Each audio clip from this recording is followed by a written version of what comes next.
Hello, my name is Tyrannodorkus, and today I'm going to show you how to install and run Loot. Loot is called Load Order Optimization Tool, and what that does is change the load order for your mods for Skyrim. Now, the importance of this tool is usually to get the load order of your different mods into the correct order, or at least into a more usable order.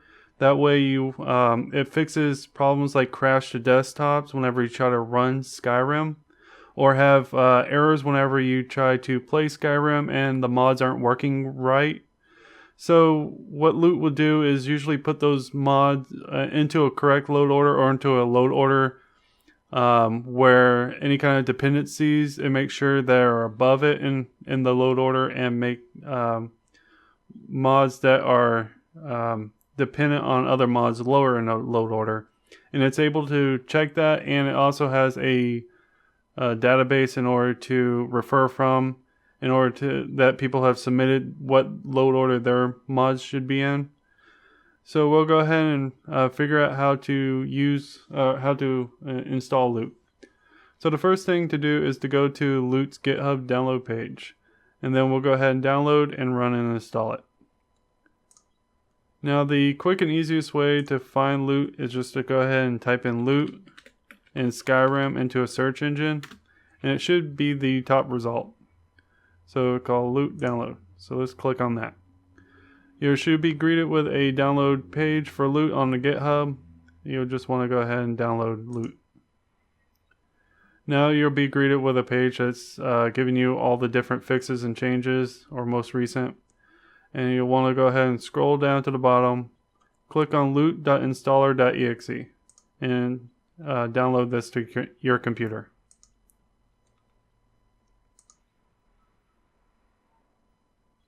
It should be a very quick and easy, or quick download, so it should already be on my computer. And there it is. Let's go ahead and run it. It's giving me right now a admin message asking if it's allowed to make changes to the computer. This is usually done with every single program that you try to install on Windows 7. So go ahead and hit yes. Yep. Continue on. Yes, I want to install it. See, you can download it anywhere, but I usually leave it as in the default location at once. Next. You can create a desktop icon if you wish. I don't usually, so I'll click that off. And it should be running, or installing now. Let's go ahead and click these off, and then finish. And that should be it. You should now have Loot all downloaded and ready to run on your computer. Let's take a quick look, and there it is. If you don't see it on your start menu, a quick easy way is to go ahead and into the search bar down here and just type in Loot, and it should come up pretty quickly. Okay, so now let's go ahead and learn how to use Loot and run Loot. Let's go ahead and bring it up. If it doesn't show up in your list, again, you can go to the search below and type in Loot, and it should come up in the list as programs. So when it's finished evaluating all the mods that you had, you want to make sure that you're on the right game. Since we're talking about Skyrim, we'll make sure that it's on Skyrim, which it is. It can also do Oblivion, Fallout 3, Fallout New Vegas, and Skyrim. So make sure to click on Skyrim if it isn't already. Alright, so you should be showing all your mods listed right here on the left side, and on the right side it should show you any kind of problems that it might have detected with a mod.